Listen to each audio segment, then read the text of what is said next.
Fenêtre sur l'emploi, on termine avec un sujet qui est passionnant. Qu'est-ce que c'est de changer de locaux? Alors ça arrive à vous qui êtes des décideurs et qui changez de locaux pour agrandir, pour rapetisser, pour transformer. Et qu'est-ce que ça transforme en termes de marque employeur et puis de plaisir de venir au travail? Et on en parle avec Lilia Malel. Bonjour Lilia. Bonjour. Vous étiez venue nous rendre visite il y a déjà un peu plus d'1 an. Vous êtes la DRH de Kellogg's France. Marque, comment on l'a définit votre marque Kellogg's? Iconique. Ouais. J'allais dire presque patrimonial du matin. Oui. On va parler avec vous d'un sujet, et d'ailleurs on va voir quelques visuels qui sont plutôt magnifiques. Vous avez changé de locaux.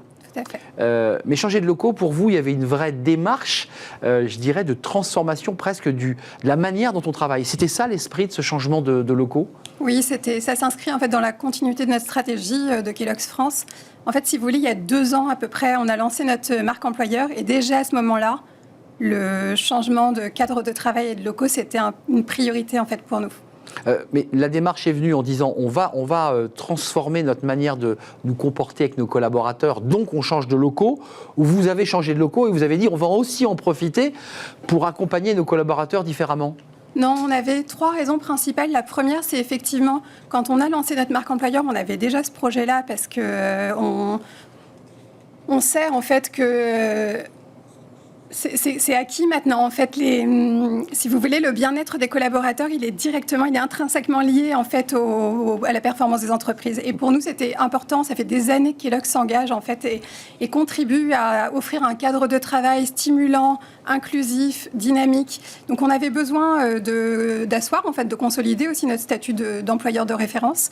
La deuxième raison, c'était aussi effectivement c'est beau quand même. Le cadre de travail. C'est pas mal. On aime beaucoup. Alors, on dit plus cantine, là. Hein. Là, c'est un food court, effectivement. Voilà. 7 kiosques différents. Et le M57, si vous voulez, ce qu'on voulait retrouver aussi, finalement, c'était... Salle de réunion intimiste. Des bulles, tout à fait. Ce qu'on voulait retrouver, c'était surtout un lieu de vie, en fait, une destination, plus qu'un lieu de travail. Et c'est ça qu'on voulait retrouver. Et puis c'est un bâtiment qui est moderne, qui est éco-responsable. Les briques que vous avez vues tout à l'heure dans la rue intérieure, ce sont des briques qui ont été réutilisées de l'ancien... atelier de métallurgie industrielle de chez Renault, ces briques. Les briques qui sont au sol. Hein, tout à fait.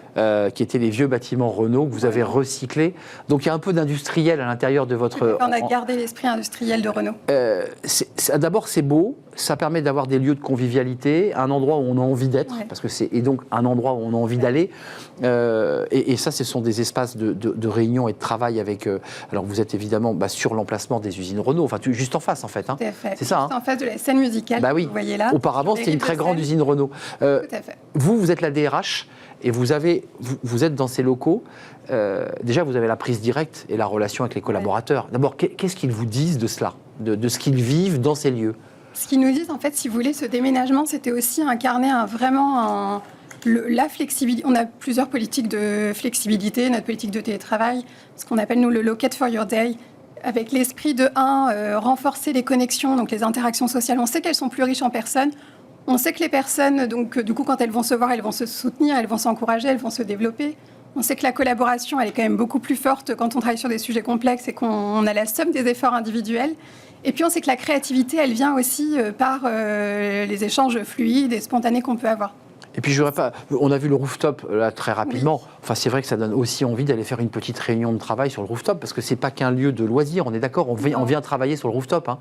On voulait effectivement que le bâtiment incarne en fait nos valeurs de flexibilité et de travailleurs nomades, et que nos salariés aient cette possibilité tout au long de leur journée d'utiliser les espaces en fonction de leurs besoins, de leurs envies. Donc effectivement, aller brainstormer sur le rooftop ou dans la rue intérieure ou dans les bulles, parce que dans une journée, on a besoin de moments de confidentialité, informels, formels.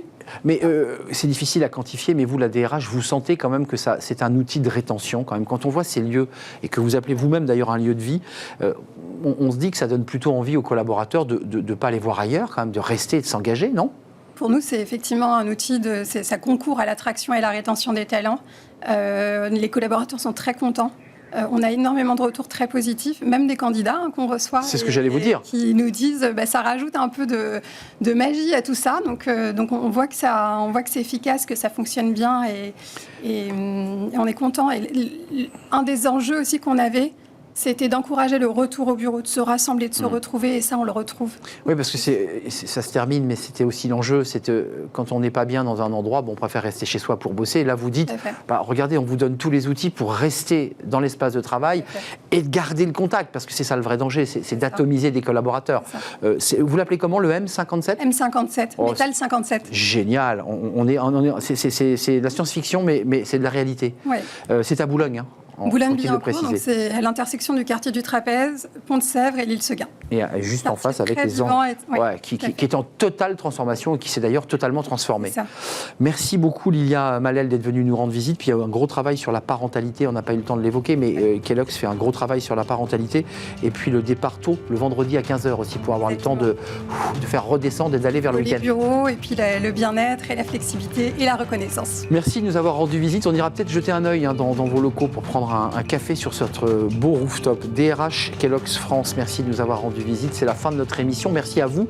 Merci de l'avoir suivi. Merci à toute l'équipe qui m'a accompagné. Théo à la réalisation. Merci à Saïd pour le son. Merci à l'équipe de programmation, Nicolas Juchat. Et puis je voulais faire un big up, comme on dit chez les jeunes, à Laure-Hélène qui nous a accompagnés dans l'équipe de programmation pendant 4 mois. Et ça a été un vrai plaisir, Laure-Hélène, de partager tous ces moments avec toi. Je te dis bon vent. Peut-être une future consoeur. Elle viendra peut-être prendre ma place dans quelques années. Je vous dis à très bientôt et je vous dis surtout à demain. Bye bye.